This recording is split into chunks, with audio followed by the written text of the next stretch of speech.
ഇപ്പോൾ ഉയരുന്ന പ്രധാനപ്പെട്ട ചോദ്യങ്ങളിലൊന്ന് എന്തുകൊണ്ടാണ് അമേരിക്ക നാവിക ഉപരോധം എന്നുള്ള ഉപരോധത്തിൽ നിന്ന് പിന്മാറാൻ തയ്യാറാകാതിരുന്നത് എന്നുള്ളതാണ്.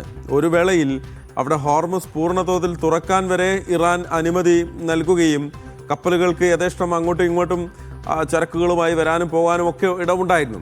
അതിന് ഇറാൻ അവരുടെ ഭാഗത്തുനിന്നൊരു ശ്രമം നടത്തി. പക്ഷെ അമേരിക്ക നാവിക ഉപരോധം പിൻവലിക്കാനുള്ള വലിയ സമ്മർദ്ദങ്ങൾ മധ്യസ്ഥ രാജ്യങ്ങൾ നടത്തിയിട്ടും അതിൽ നിന്ന് പിൻവാങ്ങാൻ അവർ തയ്യാറായില്ല. അവർ പക്ഷേ അതിൽ നിന്ന് പിന്മാറിയിരുന്നെങ്കിൽ ഇന്ന് ഇസ്ലാമാബാദിൽ ചർച്ച നടന്നേനെ, വളരെ പോസിറ്റീവായിട്ടുള്ള ഒരു റിസൾട്ട് ഉണ്ടായേനെ. അതെന്തുകൊണ്ടാണ് എന്നുള്ള മധ്യസ്ഥ രാജ്യങ്ങളുടെ ചോദ്യത്തിന് അമേരിക്ക ഒരു കൃത്യമായ മറുപടി നൽകിയിട്ടുണ്ടോ MCA? ഭവിഷ്യത്തില് അമേരിക്കൻ പ്രസിഡന്റ് ട്രംപ് സ്വീകരിച്ചിരിക്കുന്ന ഒരു നിലപാട്, ഒരു കരാർ ആദ്യം വരണം. കരാർ വരികയാണെങ്കിൽ നാവിക ഉപരോധം പിൻവലിക്കാം. അതോടൊപ്പം തന്നെ നേരത്തെ മുതൽ ഏർപ്പെടുത്തിയിരിക്കുന്ന സാമ്പത്തിക ഉപരോധങ്ങൾ ഉൾപ്പെടെയുള്ള എല്ലാ നടപടികളും പിൻവലിക്കാം. പക്ഷേ കരാറിന് ഇറാൻ തയ്യാറാകണം. അതിൽ ഏറ്റവും പ്രധാനപ്പെട്ടത് ആണവായുധവുമായി ബന്ധപ്പെട്ട കരാറാണ്. ആണവായുധം തങ്ങൾ നിർമ്മിക്കാൻ പോകുന്നില്ല എന്ന് പലവരും ഇറാൻ വ്യക്തമാക്കിയതാണ്. പക്ഷേ ഇതുകൊണ്ട് മാത്രമായില്ല. സമ്പുഷ്ടീകരിച്ച യുറേനിയം പൂർണ്ണമായിട്ടും അമേരിക്കക്ക് കൈമാറണം. യുറേനിയം സമ്പുഷ്ടീകരണ പ്രക്രിയ അനിശ്ചിതകാലം നീട്ടിവെക്കണം. അതോടൊപ്പം തന്നെ ഹോർമുസ് കടലിടുക്കിന് മേലുള്ള പരമാധികാരം ഇറാന് മാത്രം വകവെച്ചു കൊടുക്കാൻ സാധിക്കില്ല. അതോടൊപ്പം തന്നെ നഷ്ടപരിഹാരം ഇറാൻ ആവശ്യപ്പെട്ടിരുന്നു.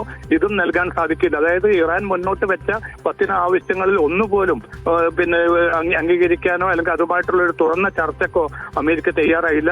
പൂർണ്ണമായും തങ്ങൾ ഉദ്ദേശിക്കുന്ന ഉപാധികൾ ഇറാൻ അംഗീകരിക്കുകയും അങ്ങനെ ഒരു കരാറിലേക്ക് എത്തിച്ചേരുകയും ആണെങ്കിൽ ആ ഒരു ഘട്ടത്തിൽ ഇറാനോടുള്ള സമീപനത്തിൽ മാറ്റം വരുത്താം എന്നതായിരുന്നു അമേരിക്കൻ പ്രസിഡന്റ് ട്രംപ് സ്വീകരിച്ച നിലപാട്.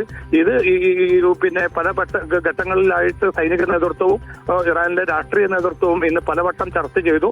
ഒടുവിലാണ് ഇത്തരം സൈനികമായിട്ടുള്ള അല്ലെങ്കിൽ ഈ ഭീഷണിയുടെ പശ്ചാത്തലത്തിലുള്ള ചർച്ചകളിൽ വന്നാലും അതിലൊരു കരാർ ഒപ്പിട്ടാൽ പോലും ആ കരാർ നടപ്പാക്കാനോ അല്ലെങ്കിൽ ആ കരാറുമായിട്ട് മുന്നോട്ട് പോകാനോ അമേരിക്കയെ വിശ്വസിക്കാൻ കൊള്ളില്ല. കാരണം പിന്നത്തെ പതിറ്റാണ്ടുകളിലൊക്കെയും തങ്ങൾക്കുണ്ടായ ദുരനുഭവം അതാണ് തെളിയിക്കുന്നത്.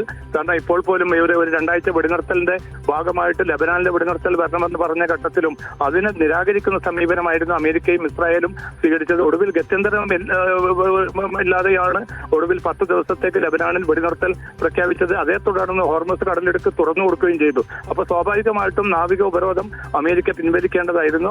അമേരിക്കയുടെ ഭാഗത്തുനിന്ന് ഉണ്ടായില്ല എന്ന് മാത്രമല്ല, തങ്ങളുടെ ഒരു ചരക്ക് കപ്പൽ പിടികൂടുകയും അതിലെ ജീവനക്കാരെ ഇപ്പോൾ പോലും വിട്ടയക്കാതെ ഒരു സമീപനം അമേരിക്ക സ്വീകരിക്കുമ്പോൾ ആ ധാർഷ്ട്യത്തോട് ഒത്തുപോകാനാവില്ല.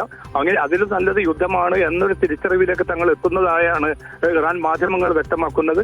ആ ഒരു പ്രതികരണമാണ് മധ്യസ്ഥ രാജ്യങ്ങളെ ഇറാനും അറിയിച്ചിരിക്കുന്നത്.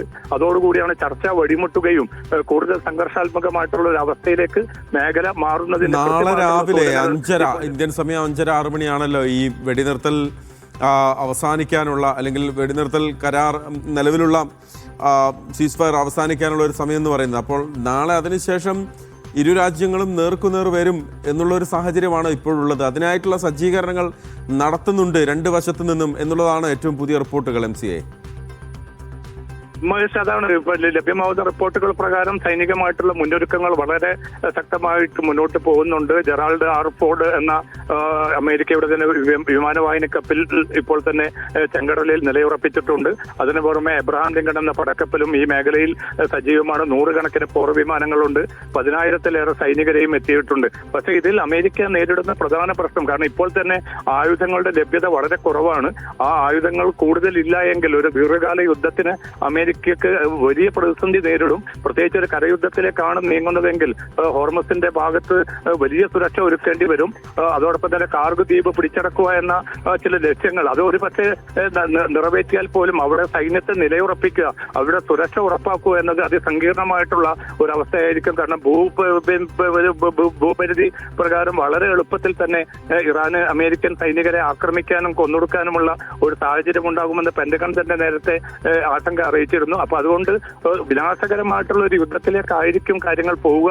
അതുകൊണ്ട് കുറെ കൂടി ആലോചിച്ചൊരു ഡിപ്ലോമാറ്റിക് പരിഹാരം വേണമെന്നൊരു അഭിപ്രായത്തിലേക്ക് അമേരിക്കയും വന്നിരുന്നു. പക്ഷേ ഒടുവിൽ അമേരിക്കൻ പ്രസിഡന്റ് കൈക്കൊണ്ട പ്രകോപനമായിട്ടുള്ള നിലപാടുകളും കടുത്ത സമീപനങ്ങളുമാണ് ഈ ചർച്ച ഇടയാക്കിയതിലെ പ്രധാന ഘടകം.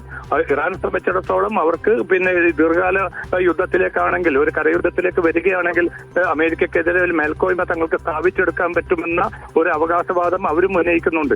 എന്തായാലും മേഖലയെ സംബന്ധിച്ചിടത്തോളം ഏറ്റവും ആപൽക്കരമായിട്ടുള്ള ഒരു അവസ്ഥയായിരിക്കും ഈ വെടിനിർത്തൽ പിന്നിട്ടാലുള്ള സ്ഥിതിഗതികൾ. പരമാവധി ഈ രാത്രി ഇനിയിപ്പോൾ അടുത്ത ഒരു 3-4 മണിക്കൂറിനുള്ളിൽ നയതന്ത്ര നീക്കങ്ങൾ പല തലങ്ങളിലായിട്ട് തുടരുന്നുണ്ട്. റഷ്യയെയും ചൈനയെയും ഒക്കെ ഇടപെടിവിച്ചുകൊണ്ട് ഇറാനെ പ്രേരിപ്പിക്കുന്നുണ്ട് ചർച്ചയ്ക്ക് വരാൻ വേണ്ടി. പക്ഷേ ഇറാൻ ആ നിലപാടിൽ ഒരു മാറ്റവും ഇല്ല എന്ന് തന്നെയാണ് ഏറ്റവും അവസാനമായിട്ട് പാകിസ്ഥാനെ അറിയിച്ചിരിക്കുന്നതും. ശരി, അങ്ങേയറ്റം ആശങ്കയുണ്ടാക്കുന്ന വാർത്തകൾ തന്നെയാണ് ഇറാൻ അമേരിക്ക സംഘർഷത്തിനിടയിൽ പുറത്തു വരുന്നത്. കാരണം ഇസ്ലാമാബാദ് ചർച്ച, 2ാം ഘട്ട ചർച്ച ഇല്ല എന്നുള്ളത് തന്നെയാണ് ഈ നിമിഷം വരെ പുറത്തു വരുന്ന വാർത്തകൾ. ഇസ്ലാമാബാദിലേക്ക് ആരെയും അയക്കുന്നില്ല എന്ന് ഇറാൻ ഔദ്യോഗികമായി തന്നെ പാകിസ്ഥാനെ അറിയിച്ചിട്ടുണ്ട്. ഒപ്പം തന്നെ JD വാൻസിന്റെ നേതൃത്വത്തിലുള്ള അമേരിക്കൻ സംഘവും ഇസ്ലാമാബാദിലേക്കില്ല. അങ്ങനെയെങ്കിൽ ഇസ്ലാമാബാദ് ചർച്ചയില്ല എന്ന് നമുക്ക് കാണേണ്ടി വരും.